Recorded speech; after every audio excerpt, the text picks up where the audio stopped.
Hello everyone. बेटा पिछले videos में आपने tax receipts and non tax receipts और बेसिकली जो रेवेन्यू रिसीट्स के अंडर आते हैं तो उनके बारे में आपने पढ़ा। आज हम जो वीडियो बनाने जा रहे हैं उसमें हम पढ़ेंगे बेसिकली कैपिटल रिसीट्स के बारे में। और जैसा कि आप कैपिटल रिसीट्स के बारे में जानते हो, ये रेगुलर बेसिस पर रिसीव नहीं होती है, सबसे पहली बात। अब इसकी दो मेन कैरेक्टरिस्टिक्स है, फीचर्स है। सबसे पहली बात तो इन रिसीट से जो गवर्नमेंट है उसकी लायबिलिटी बढ़ती है। अब जैसे मान लो इंडिया की गवर्नमेंट वर्ल्ड बैंक से उधार ले, लोन ले, तो पैसा तो आएगा, कैपिटल रिसीट हो गया, लेकिन साथ में क्या, लायबिलिटी बढ़ गई क्योंकि ये पैसा बाद में चुकाना पड़ेगा।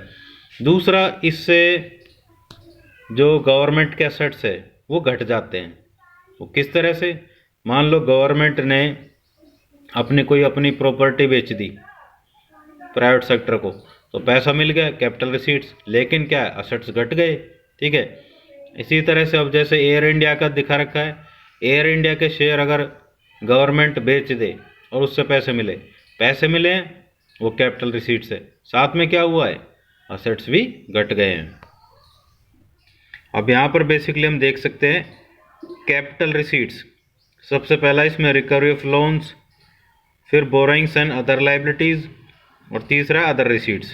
रिकवरी ऑफ लोन्स में क्या है, जैसे गवर्नमेंट ने किसी को उधार दे रखा था, अब उससे वो पैसा वापस लिया जा रहा है, ठीक है, तो उसको हम रिकवरी ऑफ लोन्स बोलते हैं, तो ये कैपिटल रिसीट होगी। इसी तरह से बोरोइंग्स एंड अदर लाइबिलिटीज़, जैसे वर्ल्ड बैंक से लिया है उधार, तो वो भी कैपिटल रिसीट्स। इसके अलावा और भी बहुत सारे ऐसी रिसीट्स होती है जो कैपिटल रिसीट्स है, उसके बारे में हम देखेंगे। तो सबसे पहला है रिकवरी ऑफ लोन्स। जैसे इसमें सेंट्रल गवर्नमेंट की तरफ से स्टेट गवर्नमेंट को लोन दिया गया है, उसमें आ गया, वो लोन का रिकवरी कर रही है। ठीक है। अलग अलग जैसे फाइनेंशियल क्राइसिस आती है तो उसके दौरान जो सेंट्रल गवर्नमेंट है वो स्टेट गवर्नमेंट को लोन देती है, तो ये लोन स्टेट गवर्नमेंट को चुकाना होता है। अब सेंट्रल गवर्नमेंट क्या कर रही है, बेसिकली स्टेट गवर्नमेंट से रिकवर कर रही है, यानी कि वो पैसा वापस मंगवा रही है। फिर है borrowings and other liabilities. Borrowings कई तरीके से हो सकती है। सबसे पहला जनरल पब्लिक से, गवर्नमेंट जैसे ले, it is called market borrowings. मतलब पब्लिक से डायरेक्टली डील नहीं करती है, लेकिन मार्केट के थ्रू डील करती है गवर्नमेंट, तो वहाँ से उधार लिया जाता है। ठीक है। फिर आरबीआई से लिया जाता है, वो आपको पता ही है, ठीक है ना। फिर है rest of the world. Rest of the world का मतलब अपने देश के अलावा जो भी कोई देश है, चाहे वर्ल्ड बैंक से ले या किसी से भी ले, ठीक है ना, तो वो रेस्ट ऑफ द वर्ल्ड कहलाएगा, तो यहाँ से भी उधार ले सकती है। तो ये सारी कैपिटल रिसीट्स है। अब अदर रिसीट्स में जैसे दिखा रखा है example, sale of public enterprise, इसको बेच दे तो गवर्नमेंट को पैसे मिलेंगे। मान लो प्राइवेट सेक्टर को बेच दिया। अब ऐसे हालांकि देखो डिसइन्वेस्टमेंट और प्राइवेटाइजेशन में थोड़ा फर्क है। अगर हम डिसइन्वेस्टमेंट को सिंपली देखें, इन्वेस्टमेंट का मतलब पैसा लगाना, डिसइन्वेस्टमेंट का मतलब पैसा निकालना, यानी कि उसको बेच देना। तो यहाँ पर अब डिसइन्वेस्टमेंट प्राइवेट सेक्टर वाला है, मान लो कोई भी है, पहले उसने बिजनेस पे पैसा लगाया था, अब वो बिजनेस बेच रहा है, तो उसके लिए वो डिसइन्वेस्टमेंट है। लेकिन क्योंकि यहाँ पर आप गवर्नमेंट के बजट के बारे में पढ़ रहे हो, तो यहाँ पर प्राइवेटाइजेशन या डिसइन्वेस्टमेंट दोनों का मतलब सेम सा ले लिया जाता है, लेकिन एक्चुअल में ऐसा नहीं है। ठीक है। तो डिसइन्वेस्टमेंट का मतलब बेचना, ठीक है ना, सेल करना, और प्राइवेटाइजेशन का मतलब होता है जब पब्लिक एंटरप्राइज को प्राइवेट सेक्टर को बेच दिया जाता है, तो वो प्राइवेटाइजेशन कहलाता है।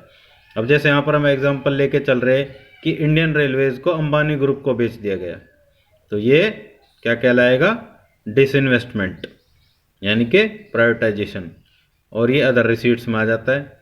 अब यहाँ पर एक क्वेश्चन आ जाता है, what is disinvestment, does it refer to revenue receipt और capital receipt of the government. क्या ये गवर्नमेंट की रेवेन्यू रिसीट है या capital receipt? Give an example.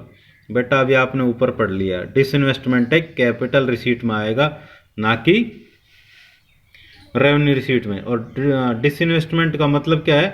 Withdrawal of existing investment, और ये कैपिटल रिसीट है। जैसे कि अब इसमें एग्जांपल दे रखा है मारुति उद्योग, आपको पता है मारुति सुजुकी का नाम सभी ने सुना हुआ, उसके शेयर्स को बेच दिया जाए तो वो क्या कहलाएगा? आपका डिसइन्वेस्टमेंट, राइट। अब है रेवेन्यू रिसीट्स और कैपिटल रिसीट्स के बीच डिफरेंस।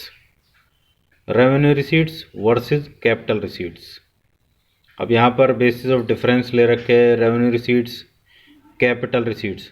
सबसे पहला है impact on assets and liabilities.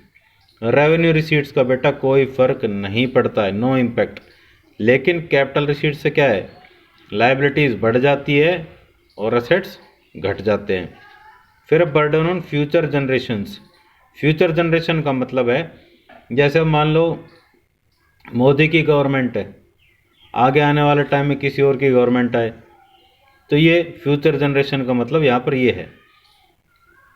Revenue receipts का कोई बर्डन नहीं पड़ता है, जब उनसे लाइबिलिटीज़ पे और असेट्स पे कोई फ़र्क ही नहीं पड़ता है तो फ्यूचर की जनरेशन पे कोई बर्डन आएगा ही नहीं। लेकिन कैपिटल रिसीट्स है, इससे बर्डन आता है, और ऑफनली अ लॉट ऑफ बर्डन, क्योंकि उधार ज़्यादा लेते हैं। जैसे इंडिया में कर्जा ज़्यादा लिया जा रहा है क्योंकि अभी अर्थव्यवस्था इतनी स्ट्रॉन्ग नहीं है, इसी वजह से क्या है बाहर से पैसा उधार लेना पड़ता है, तो इससे क्या है बर्डन होगा फ्यूचर जनरेशन पर। थर्ड पॉइंट है फाइनेंशियल हेल्थ ऑफ इकोनॉमी, मतलब इकोनॉमी की फाइनेंशियल हेल्थ कैसी होगी? रेवेन्यू रिसीट्स में बढ़िया होगी, स्ट्रॉन्ग।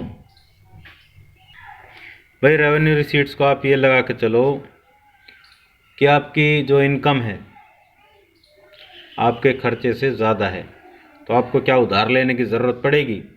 लेकिन कैपिटल रिसीट्स क्या है? बेसिकली जब आपकी ये रेवेन्यू रिसीट्स कम पड़ जाती है ना, तभी कैपिटल रिसीट्स के बारे में ख्याल आता है। जब आपकी इनकम आपके खर्चे से कम पड़ गई तो आप उधार लोगे, तो आपकी फाइनेंशियल कंडीशन कैसी होगी? पुअर।